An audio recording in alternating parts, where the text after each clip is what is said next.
something that's different. Yeah, it's a tragic story, really, but one we can all learn from. And that's when you do things for the wrong reasons in some ways.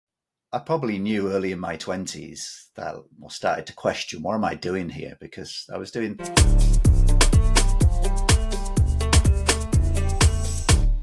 Hi, Curtis, and welcome to Peace Unplugged, my podcast. Thanks for having me. Been looking forward to it. Okay, good stuff. So you were telling me when I first contacted you that you started off being a stuntman.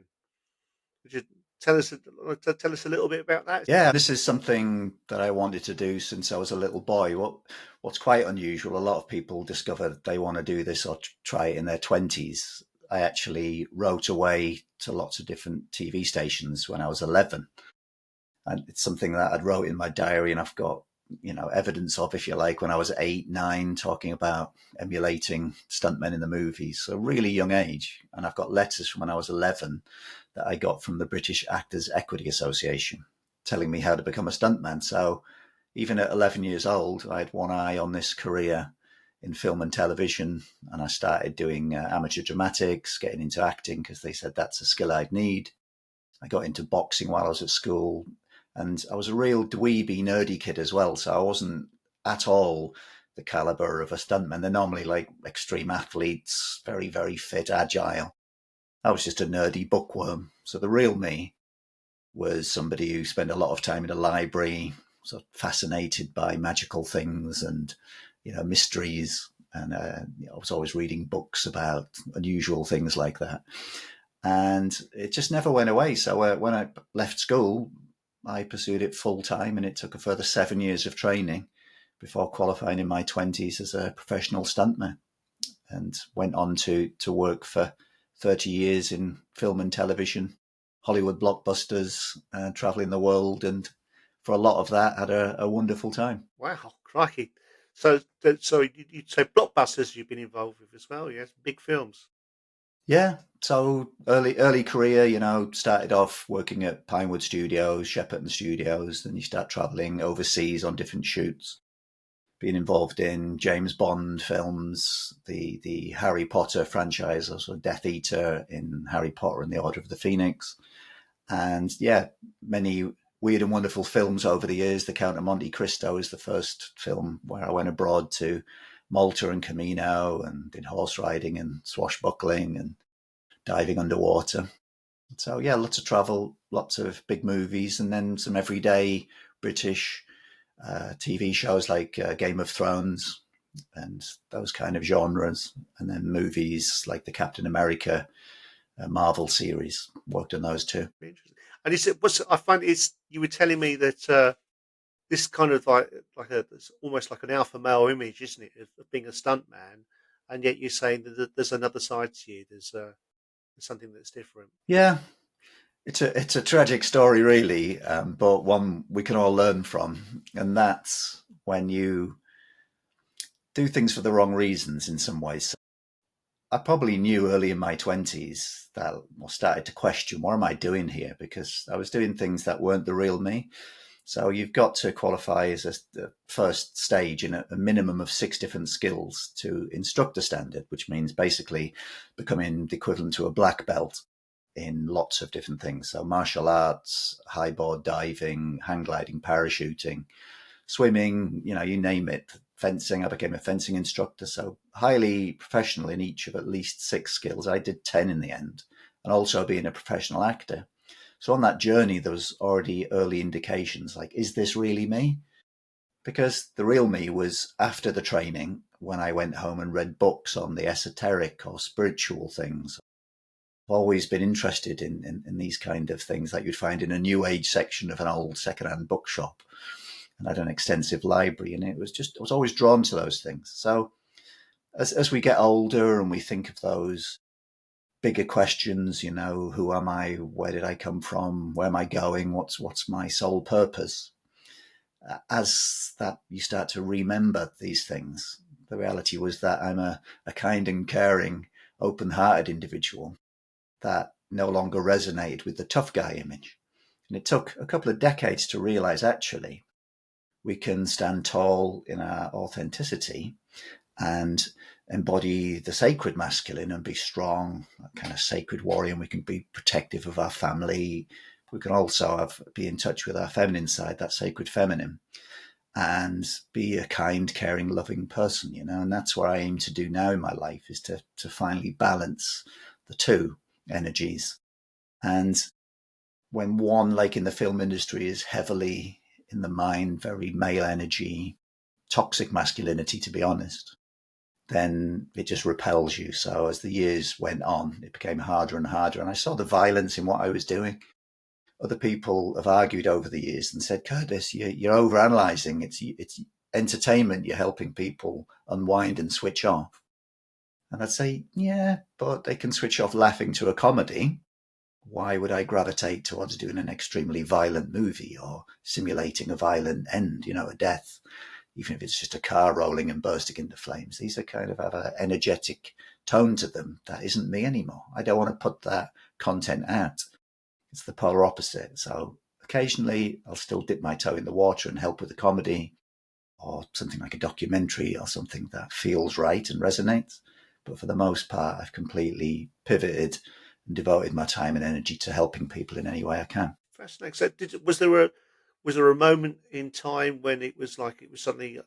Well, I really need to change. Did it come as a sudden thought, or was it a gradual change? It's kind of layered. So there was that element of a gradually getting more and more difficult to get out of bed to go to a film set.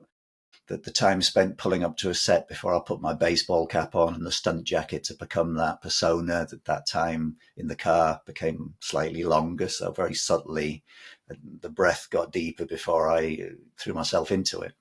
But there were also moments along the way where one example would be in 1 week, I did a talk at my old school.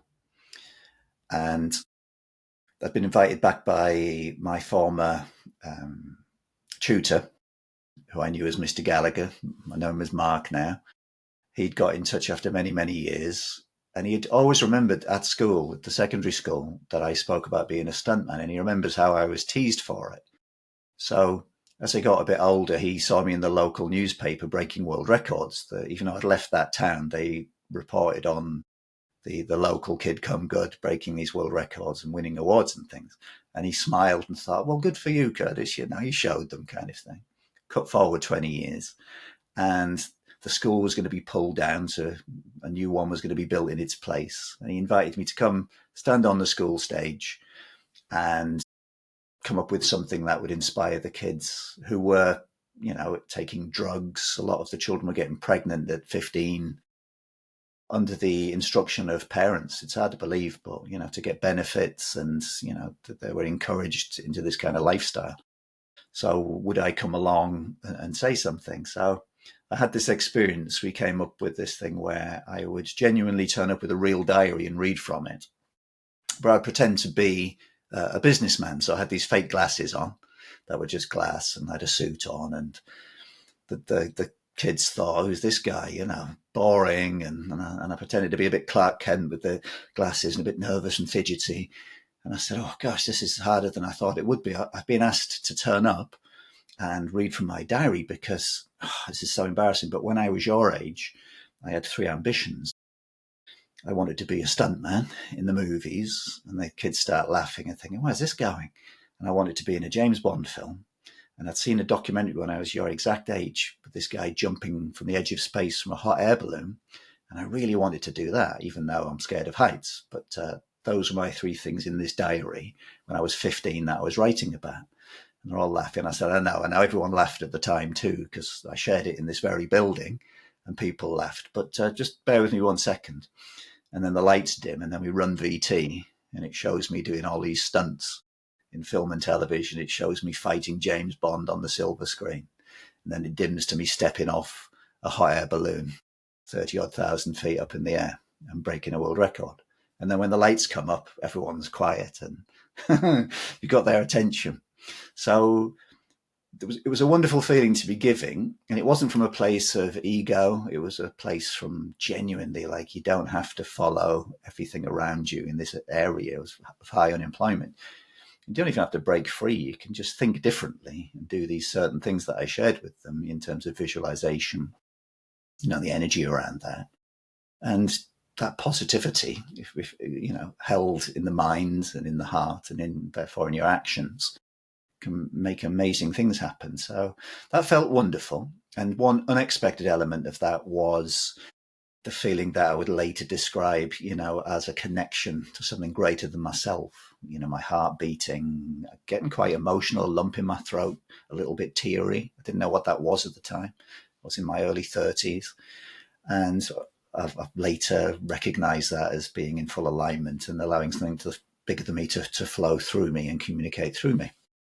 So I had that experience, and that very same week, that same week, I had an experience where I had the polar opposite on a film set. So we had to recreate, I was with Robbie Coltrane, and we had to recreate a historic rape scene in this show called National Treasure.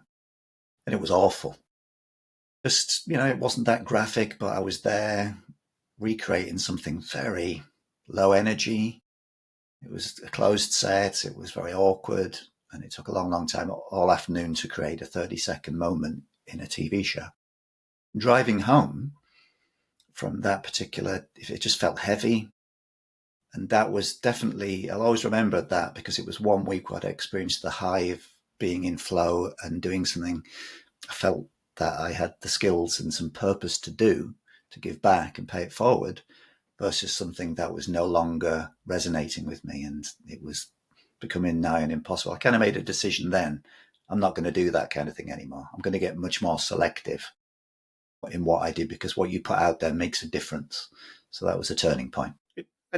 Those things come up in strange ways, don't they? Do you get sort of sensations in your body when that is anything that you can describe directly about those Yeah, I things? Knowing, mean, back then it felt strange because it's an emotion, and there would have been things going on there, baggage, because real men don't cry, right? You don't. Where I grew up in the Northeast, you don't wear your heart on a sleeve. All this rubbish, right? Real men don't cry. It's nonsense. And just that disconnect, the toxic masculinity and the wounded feminine, even though you wouldn't admit that's what it is, but the wounded feminine aspect, the toxic male, both playing their role back there. So I would suppress it. I'd feel emotion, I guess, in the same way that people get moved at a wedding sometimes. There's this beautiful love flowing through you, and it can catch you unawares. Or a funeral, there could be that sorrow can come through as that. It's grief, but sometimes it's seeing that, witnessing that love and the sorrow, and there's that connection when a service is celebrating someone's life, and you can feel that moved in a slightly different way, different flavors of the same energy. And in later life, I've got into my meditation. I work with energy daily. I have a morning routine, a ritual, I call it. So I've gone on to get used to these different energies and using them and moving them around my energy field and, working. So it's no longer unusual for me, and I recognize them. And I think Reiki was the first time I identified different, what I would describe at the time as flavors of energy. When I was introduced to one pattern and experienced that and thought, well, it's just energy, isn't it? And then introduced to another one and thought, wow, gosh, that's tangibly different. That feeling place of that coming up feels very different to this energy coming down. So I've just fine-tuned that over the years to recognize these different elements. also, did you do any did you do any training? Should I say? Did you do any training in Reiki? Yeah. So just before we came on the call, we had a little chat, didn't we, about me training in something. Reading a book was never enough, and did lots and lots of training in my spare time that I never thought I was going to use. It was just, I'm just thirsty for knowledge all the time. So we spoke of different things, EFT, NLP, we can get onto those. But Reiki was one of those where I was just interested in it, read the book, listened to some audio tapes back then, and ended up doing Reiki 1, thought it was marvelous. Just, even just the practice of bringing that in and experiencing the Reiki energies. And that, then I went on to Reiki 2. And yeah, spent some time doing that, but never opened a practice or anything. Like many of the other things, I'm qualified to a practitioner level. But yeah, just took that on and added that another string to my bow, which all of these things have gone full circle and they're very useful resources now that I'm into coaching. Right. Okay. It's interesting because I've done something in the last couple of years, or recently. Um, I was because I've always been about the last 10 years been a mindfulness practitioner, which I picked up when I was at work. It's one of the things that I specialised in doing. And in the last couple of years, I did a diploma in acupressure. So again, all these traditional Chinese medicines, they're all kind of linked, aren't they? And it's a lot more spiritual. And I agree with you in some sort of way. Growing up in the 70s was all this kind of alpha male stuff around. I went to an all boys school, so it was even more so from that point of view. And then gradually, as I've gone through my life, I realised that actually there's something more to that. We discover our true selves, don't we? We discover our own authenticity, and that actually there is that I'm a highly emotional person as well. And I've learned that it's okay to feel those emotions and to express those emotions and to process them. I think it's a really important thing to do. And working with the clients I worked with, quite often they come in and they would be emotional. And I'd say to them, it's okay that you have permission to express that emotion. Often think that tears are expressed when we come to the point of uh, reality. There's all of a sudden that those maybe hidden denials that we have, they suddenly get exposed and we come into reality, and that's when the tears come. That's my interpretation. Would you agree with that, or do you go along Yeah, with that I've sort of seen it. analogy? Definitely is cathartic. The tears can come as a part of a release for sure. In many ways, from physically shaking our bodies, like some mammals do, in their fight or flight response, from shaking to tears to what I would call real ugly crying, shoulders rocking, blowing our nose. It's a real energetic shift sometimes. That's been longing to be released. So these are all good things, and it's that we're designed to do that. It's also before the tears come, that feeling of being moved, that can be something, a truth being realized deep within us as well. So I use my heart as a bit of a meter or a compass to show that I'm on track. I'm just very conscious of that feeling in my heart that, in modern society, I felt a tension in my chest, or you see, I observe people sometimes and they're working at a desk and they're literally holding their chest and they feel compressed, they can't breathe. And, it's not just the lungs, it's that the heart is trying to communicate.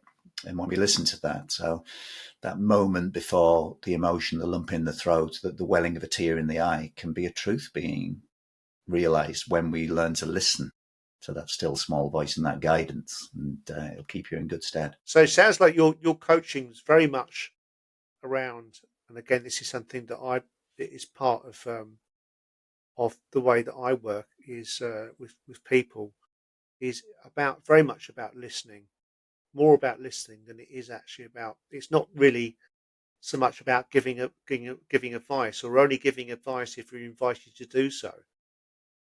It's certainly allowing listening, giving back to people what they've said, and I think very much as human beings we kind of find our own conclusions from ourselves based on what we experience. So I talking again in a previous podcast with somebody about this idea that lots of people go into helping professions believing they've got to sort of fix people, or they want to fix people, or they want to fix people in the way that they see from their own point of view. And we learn over the years that actually it's not doesn't work like that. People fix themselves. We can just Yeah, be the conduit to helping them to get there. very much so. That was something that was interesting to me when I got into life coaching versus consulting. or healing per se, but just the active listening and the reflecting back and asking the right questions. Even if something pops into your mind and you can see it seems blatantly obvious where this person would benefit from, but that's not for me to offer up. To steer the questions in that way so they have that aha moment. And it's great, isn't it? When, as coaches, we see that moment of realization. They say it out loud, and you're like, okay, interesting. So you just said this. You make a note of that, and they're like, oh, wow, yeah. Oh, okay. Like the answer was there all along, but it's just helping them draw that out, isn't it? And then being there to support them fully, and then maybe hold them accountable gently moving forward to implement the changes needed. Yeah, that's definitely the way that I like to work with people. So you're running a coaching business. Yeah, so I've had different versions where I've experimented, one-on-one little programs, and I've settled on a kind of hybrid business where I feel like I best serve clients, which is spending 8 weeks with them and bringing them into almost like a school. So there is one-on-one. They've got full access to me. We chat via a Slack channel, but they've also got a back office, like a library with lessons and things to learn to help them and communicate about that. So it's a way of holding their hand for 8 weeks and then feeling that they've got daily support. And yet, in terms of my lifestyle, I'm able to support many people because I'm spending a couple of hours a week with them, but it feels like I'm there 24/7 for them. And they do have me, basically on speed dial 24/7.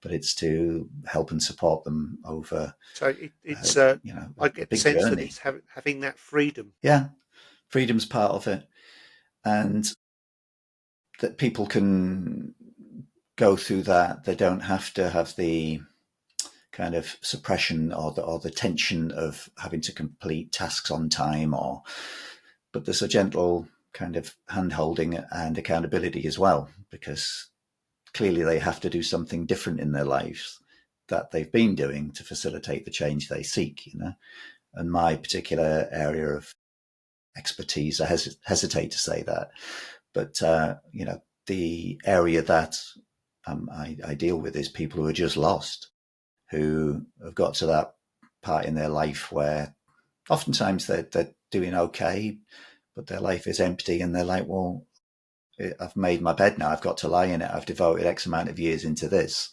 It doesn't fulfill me anymore. But what else am I going to do at this stage? I've already spent all of that time and money doing this, and it's not what I thought it would be. But hey ho, what else am I going to do? And they feel unfulfilled and a bit lost. And like, gosh, it's just not what they want to do, and they have a fear of trying something different, or they're doing a day job, but actually their hobby would be much more fun if only I could monetize that, because I'd love to be, teaching yoga, say, but I've got the job at the bank, so what am I going to do? And people will laugh at what will the neighbors say if I set up a yoga school full time. And so they're not following the heart, and it shows, and it starts to chip away at them, and they get fatigued. And so it's just lovely to step in and really explore that on a deep soul level of their deep purpose, which they're not necessarily having to search for. It's a remembering when you take all those layers of armor off to get back, like me, that little kid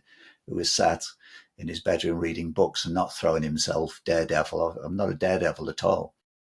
So getting back to their real essence, that their natural abilities and gifts that they're just itching to share with the world, and have that sense of purpose.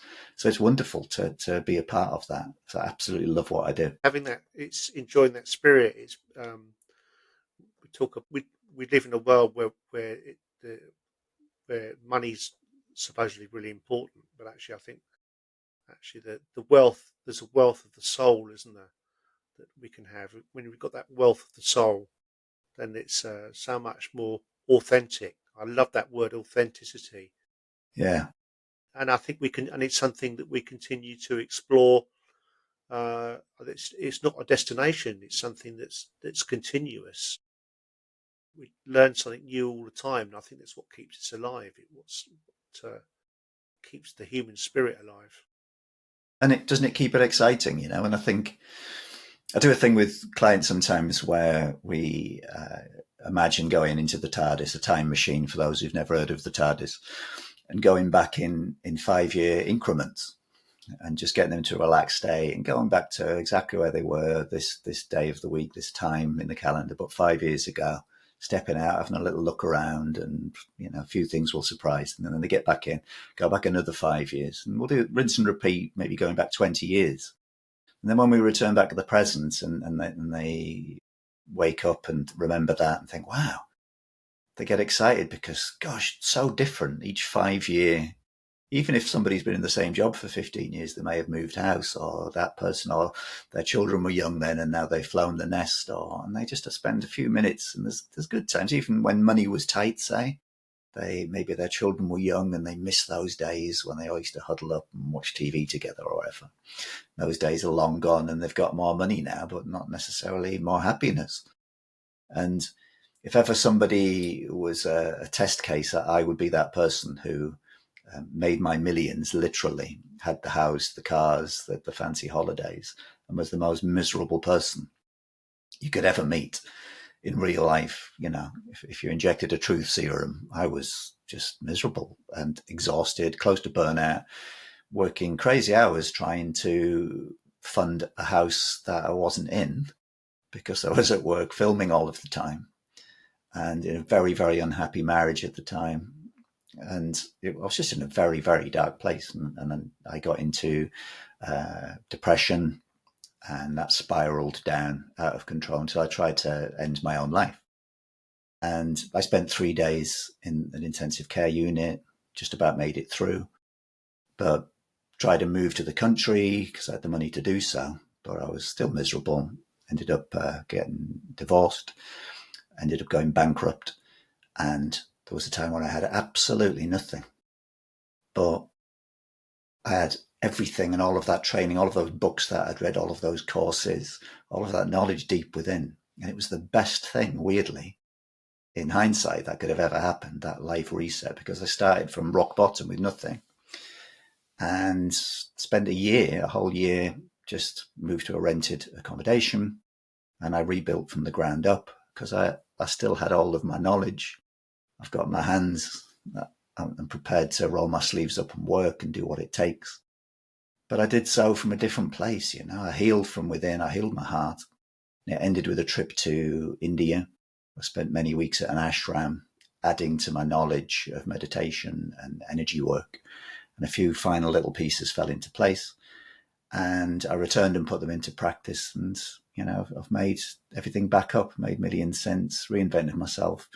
I remarried 6 months after getting back to the love of my life. I'm besotted with, we're inseparable.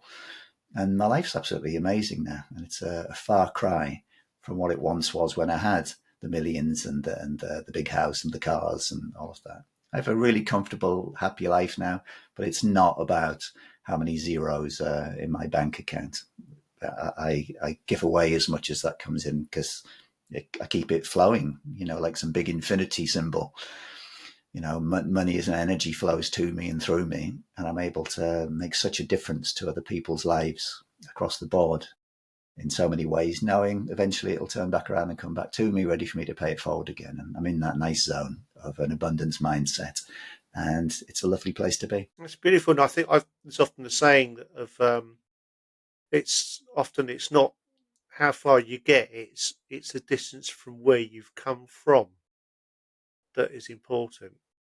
So just reflecting on what you were saying there of having sort of a superficially a success, but not being happy, and then that completely collapsing and going from rock bottom and then rebuilding your life in a perhaps should be saying a more authentic way in the truth of who you are, Curtis, to actually then finding some peace and and happiness in your life that you didn't have before. It reminds me of another little story of metaphorical story where somebody told me there's a certain kind of eagle apparently that it at a certain point in its life it flies to the top of the mountain and it pecks off all its feathers and it busts its beak off. And you think, well, why on earth would the eagle do that? And apparently it does that because when it regrows its feathers and regrows its beak, it's then able to soar higher than what it did before. So so I don't know how true that is in the terms of an actual eagle, but it's a great metaphorical story of how we can we can restart and we can regrow, and Yeah, it's a story definitely. that stayed with me. That's good. It's a good metaphor. And And oftentimes yeah, it's, we get too hung up in modern society in the Western world, and it's getting worse with, I have to say, what I observe with the younger generation and TikTok and, the Look at Me brigade, Instagram, and the painting of the kind of false reality. It's like emphasized and amplified and, made brighter. This kind of fake fame, influencer, if I can just have this, this, and this, I'll be happy. And it's strange, isn't it? When I remember making that decision when I was rebuilding that, do I stay with my stunt career? I was directing stunt sequences then. And do I throw myself into that? Is this really what I want to do? It's a perfect chance to pivot to something else. Or is it, I'm starting from scratch. I was bankrupt. I had nothing. And I'd worked out, well, if I'm earning this much as a stuntman, could I live off this much, like half? And the answer was, well, yeah, of course I could. I've got nothing, so half of that would be great. So yeah, so just take the weight off, and put some breathing room, and stop chasing your tail. And I come across that with clients wanting to reinvent themselves, and they're thinking of a pivot, but they've painted themselves in this corner in the belief that they've got to earn this six-figure income in order to thrive, but they're not happy. And the reality is, once you do some number crunching, actually, with a little bit of clever accounting and some thought and some rearranging and an open mind, actually, you could get by on a lot less and be way happier and have more quality time to do the things you've been missing out on. yeah, yeah. I found it. So I took retirement in December. I took early retirement in December because the job I've been doing for 15 years, as much as it was very important to me that because it was that was partly to do with the change in a realization in my life that the direction I was going in wasn't authentic to me. But even from that, having worked in substance people with substance use problems for 15 odd years, is to come to realize that actually it's time to move on because I was feeling restricted because of the way these organisations work, as they're very much stuck in their own way, and there's lots of all sorts of other reasons. But I needed that freedom. I needed to get away, so I took the early retirement. I was fortunate that I had an inheritance come through, but a friend of mine had been saying to me for 10 years, "You're not happy, Martin, are you? You need to get out of that job. You need to go." And I did want to get out of it even 10 years ago, but I felt stuck and trapped because I had a mortgage and I hadn't got a lot of money, and I thought just to give it up was almost like I'm going to end up getting in a horrendous amount of debt and losing the house or something. So I stuck with it as I had to until eventually the opportunity came along. It was just one day last November. Went into work, opened the laptop, looked at my emails, shut my laptop down, went to my team leader and said, "I don't feel very well. I'm going home." And she said, "Okay." I never went back. It was and I kind of knew I was going to do it. I knew for weeks before. It was in my head. It was planning. I was planning ahead, and it was just this one particular day, just walking along the seafront towards and like it was like a massive dark, felt like a massive dark cloud over the top of me, thinking, "I can't do this anymore. This is it's not. If I carry on doing this, I'm going to end up in a box in the next couple of years." And I'm only 61, so that's it. I walked out, and and I'm just trying to do things on my own now. But there's a bit of some pension money coming at some point shortly, so we're all right. But I've no mortgage, spent a bit of money in the house, got my garden cabin built, and I'm happy as Larry now. Well, that's what I was going to ask you. How happy when you compare your old self on that morning by the sea with that dark cloud hanging over you compared to now talking to me, what's that difference, you versus back then to you now in terms of your happiness level? And I think you've just said you're now like happy as Larry, right? It's very much that way. Had to, even with people talking to me about it, and I kind of knew I needed to do it at some point, but maybe it's the timing. It just felt okay. Now's the opportunity. Let's get away from what I've been doing because it wasn't lining up with my values. Is that something that you find when you're coaching people, that you're helping people um, to discover what their values are? Because often I think we don't necessarily know what they are when we're trying to work out solutions in our lives. Yeah.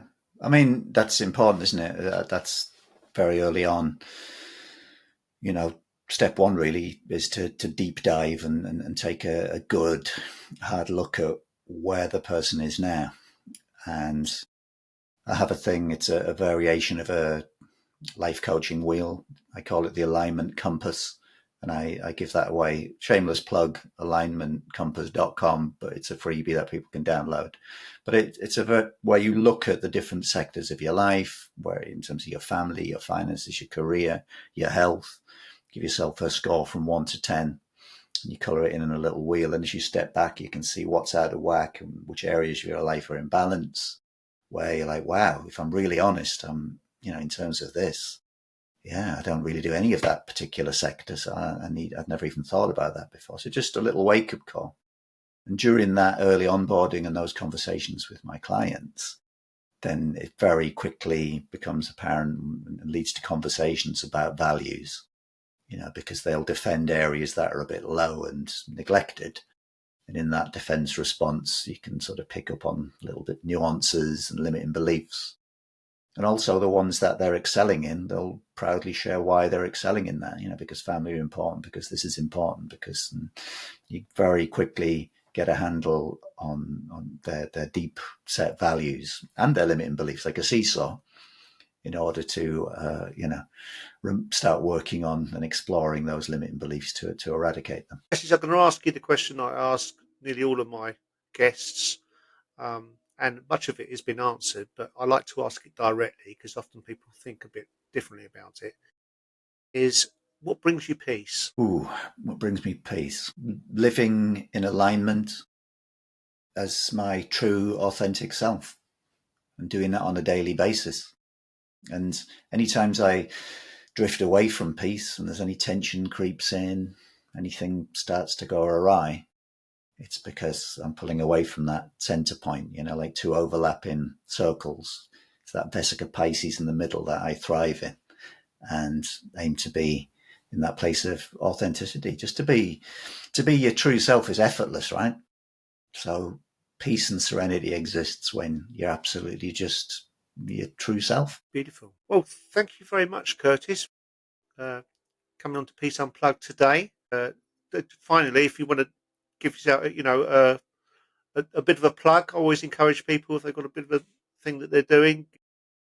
How do people get in touch with you, Curtis? How if people are interested in what you've done and if they want any help from you, how do they contact you? I'm across all social media. I'm more active on LinkedIn, but I'm across all social media. And if they just go to my name, curtisrivers.com, then there's a little video there, and that's like a portal into exploring my work. I've also got a book out called The Fearless Path. So that's available on Amazon and all good bookshops. But that's been written a while ago, but it's still out there, and I still get positive feedback on people who stumble across it. So that would be a good resource too. Okay, that's wonderful. So thank you very much. Thank you. It's a pleasure. Thanks for having me. Really appreciate it.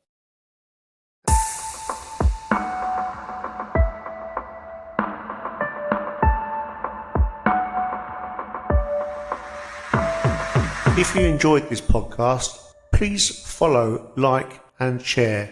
Thank you very much. Martin, Peace Unplugged.